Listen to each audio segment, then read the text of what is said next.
tal? Buenos días. Una nueva emisión de Científicos Industria Argentina. Siempre por Canal 7, siempre por la televisión pública, siempre por la televisión pública digital. Antes de presentar el programa propiamente dicho, quiero contar la solución a un problema que había dejado planteado la semana anterior, y que era el siguiente, antes de dibujar nada. Un grupo de científicos, un grupo de biólogos está haciendo un estudio sobre una colonia de bacterias. Y fíjense lo que pasa. Las tienen en un frasco y empiezan a advertir que las bacterias se duplican una vez por minuto. O sea, si empiezan por ponen una, al minuto hay 2. A los 2 minutos hay 4. Al tercer minuto hay 8. Y así sucesivamente. Es decir, se van duplicando una vez por minuto. Es decir, que si este es el recipiente en donde las tienen a todas las bacterias, al principio hay 1, al minuto hay 2, a los 2 minutos hay 4 y así sucesivamente. Se empieza a llenar este recipiente. Y resulta que advierten que a las 12 del mediodía, aunque esto podría ser en cualquier momento, pero supongamos, a las 12 del mediodía se llenó, totalmente. Está lleno de bacterias, hasta el tope. Y la pregunta que yo había dejado planteada es la siguiente. ¿En qué momento el frasco estaba lleno hasta la mitad? Sabiendo que a las 12 del mediodía estaba completo. ¿En qué momento el frasco había llegado acá? Si esta es la mitad. Si a las 12 estaba lleno. Y la respuesta es que si esto se va duplicando una vez por minuto, si hasta, fíjense lo que pasaba, 1 minuto antes de las 12 del mediodía, el frasco tenía que estar lleno hasta la mitad. Porque esa es la razón por la cual en el siguiente minuto se duplicó. Y si estaba hasta la mitad, en el siguiente minuto ahora todo esto tuvo que haberse llenado también. O sea que si a las 12 del mediodía se llenó, a las 12, a las 11:59, es porque estaba lleno hasta la mitad. Esto se llama Científicos Industria Argentina y empezamos así. Hoy, en Científicos, una astrónoma de la Universidad de Córdoba monitorea chatarra espacial y el reingreso de objetos a la atmósfera terrestre. A 100 años de El Grito de Alcorta, recordamos esta rebelión agraria que marcó la irrupción de los chacareros en la política del siglo XX. Conocemos una planta piloto de alimentos en la Universidad de Luján. Abejas sin aguijón. Técnicos del INTA nos explican su importancia en la polinización. Además, en la provincia de Buenos Aires se diseña un purificador de agua y, como siempre, un nuevo planteo matemático del profesor Paenza nos deja pensando.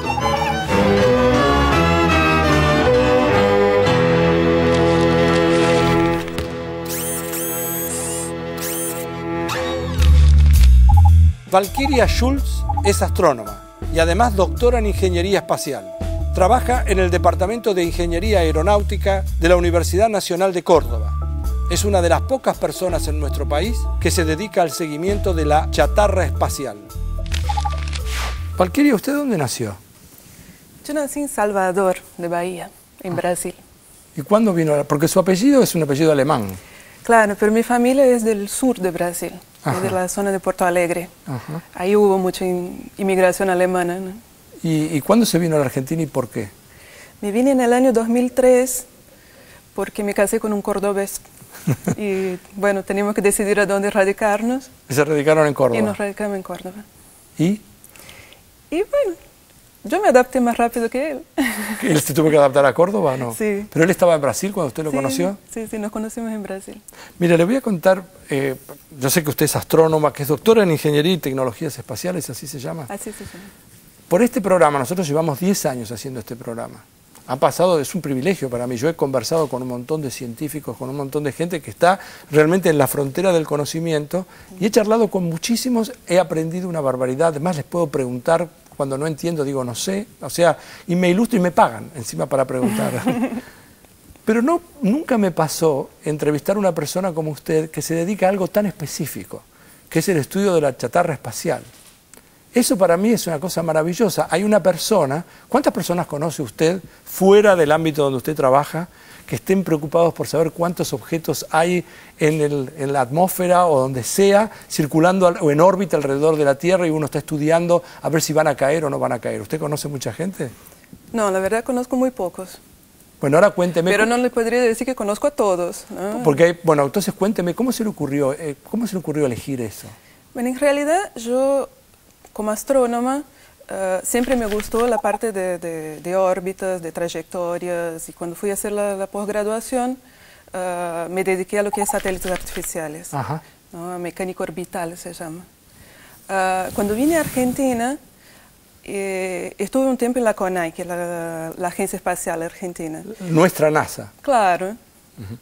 Y fue una demanda de la CONAI, la preocupación con la chatarra espacial, o sea, basado en la experiencia que yo ya tenía con maniobras orbitales, con tratar con satélites artificiales, todo eso. ¿En Brasil tenía esa experiencia o la empezó a tener acá? En Brasil. En Brasil. En principio, ¿cuántos satélites cuánta chatarra anda dando vuelta alrededor? ¿Todo es chatarra? No, no todo es chatarra, pero la mayoría de las cosas que están dando vueltas alrededor nuestro es chatarra. ¿A qué altura están? Y en las más variadas altitudes, están de 200 kilómetros para arriba. O sea, no hay nada por debajo de 200 kilómetros. Puede haber, pero va a reingresar en la atmósfera y alcanzar o no, desintegrarse en la atmósfera o alcanzar la superficie en poco tiempo, ¿no? Un objeto en órbita tan baja no suele aguantar mucho tiempo en esa altitud. ¿Cuál es la capa de la atmósfera? ¿Hasta qué altura llega? Más o menos, estimaciones. Más o menos 500 kilómetros. 500 kilómetros. Más o menos. O sea, pero entonces hay objetos dentro de la atmósfera también. Sí, sí, por supuesto. Los que están de 200 hasta 500 están obviamente dentro de la atmósfera. Sí. Muy bien, entonces ustedes empiezan a trabajar y ustedes tienen que saber qué es lo que anda dando vuelta, lo que ya está en el aire. Sí. ¿Y quién hace el relevamiento de eso? ¿Dónde hay un registro? Hay una red mundial que se encarga de observar los objetos que están en órbita. Pero no solo objetos activos como satélites que están en sus misiones operacionales, también los objetos que ya terminaron su vida útil, por decirlo de una forma, eso ya entra en la categoría de chatarra espacial. Sí. Pero también han habido choques en el espacio y esos choques generaron montañas de fragmentos. Todos esos fragmentos son chatarra espacial. Esa red mundial observa, está distribuido por varios lugares del globo y observa con radares, con observatorio, con telescopios, perdón, todo eso que está dando vuelta. Hay hoy una capacidad de identificar objetos mayores que 10 centímetros o sea en órbita de tantos kilómetros de altitud. Entonces, supuestamente todos los objetos de más de 10 centímetros de alguna dimensión están catalogados. ¿De cuánto estamos hablando? ¿De cuántos objetos? Más o menos, una estimación. ¿1000, 5000, 100.000? Estamos llegando a un número de 40.000. 40.000. 40.000, pero de esos 40.000, muchos ya reingresaron. Cuando usted me dice que ya reingresaron, discúlpeme que le interrumpa, ¿eso los hace mejor o los hace peores? Si ya reingresaron... Eso los hace nulos, o sea, dejan de ser problema. Una vez que reingresaron, ya no están en órbita. Reingresaron en la atmósfera de la Tierra. Pero entonces cayeron. Sí. ¿Y dónde cayeron? ¿Quién tiene el registro? No necesariamente todo llegó a la superficie, porque dependiendo de las características de esos objetos se desintegran al pasar por la atmósfera. La atmósfera impone una carga térmica muy fuerte. ¿Los derrite? Los derrite. Depende de qué material están hechos, depende de las características aerodinámicas, de peso, de ángulo en que entran, velocidad en que entran, depende de una serie de parámetros. Aún así, hay objetos que sí logran atravesar toda esa capa tan espesa y densa y llegan a la superficie de la Tierra. Pero esos son los menos. Ahora, teniendo en cuenta que más o menos el 70% de la superficie terrestre es agua, uno podría suponer que la probabilidad de que caiga algo en tierra es más baja. Y sí. ¿Es así? Es así. Muy bien. Ahora, ¿hay registros de que caigan objetos peligrosos? ¿Se transforma? ¿Usted qué mide? Porque uno podría decir, ¿ha habido ejemplos, hay ejemplos en la vida cotidiana en donde caen objetos que lastiman, que son peligrosos para el humano? Sí, sí. Incluso ha caído en Argentina, han caído objetos. ¿De qué tamaño, digamos?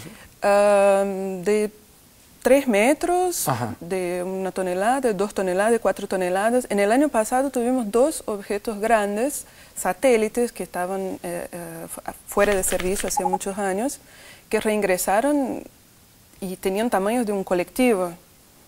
¿Y dónde cayeron?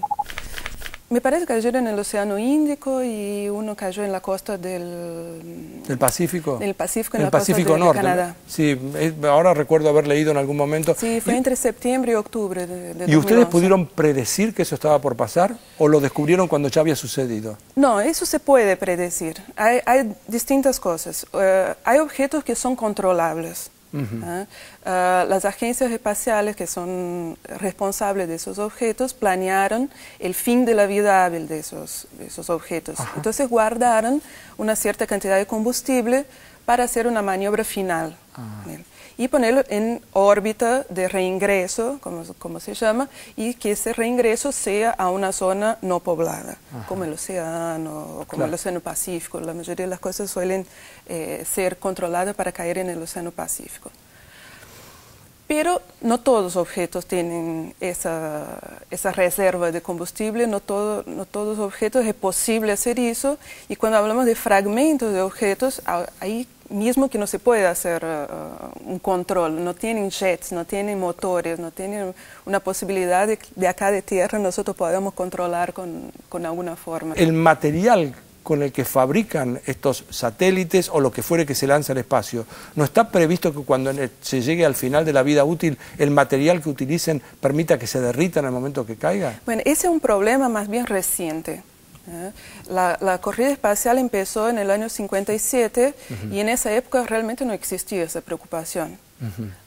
En la década de 60 se lanzó muchos satélites, muchas cosas de prueba, hubo un boom de lanzamiento de cosas y la idea que había era que el espacio es tan amplio, hay tanta área, tanto por ocupar alrededor, que nosotros no teníamos que preocuparnos con lo que estamos lanzando, ni con el material, ni con el tiempo que va a pasar arriba, ni cuando va a reingresar, porque total falta tanto tiempo también. Claro. Bueno, las décadas fueron pasando y las órbitas, existen órbitas preferenciales, existen órbitas que son más concurridas, que se quiere poner más satélites ahí, hacer más misiones, por características especiales de cada órbita. Y entonces se empezó las agencias espaciales, como decía, se empezaron a dar cuenta de que había un problema ecológico, ¿no? de población de zonas preferenciales. Y que una de las formas de evitar ese tipo de acumulación de material sería planear el fin de la vida útil de esos objetos. Y para eso todo tenía que ser pensado antes del lanzamiento. O sea que hemos evolucionado... Ahora existe esa preocupación. Antes no existía, porque antes era todo un campo virgen para descubrir. Exactamente. Vamos a hacer una pausa. Vamos a hacer una pausa aquí con Valquiria Schulz, con la doctora Valquiria Schulz, que vino especialmente desde Córdoba a los estudios de Canal 7, para poder conversar con nosotros e ilustrarnos sobre lo que significa la chatarra espacial. Nosotros seguimos en un instante.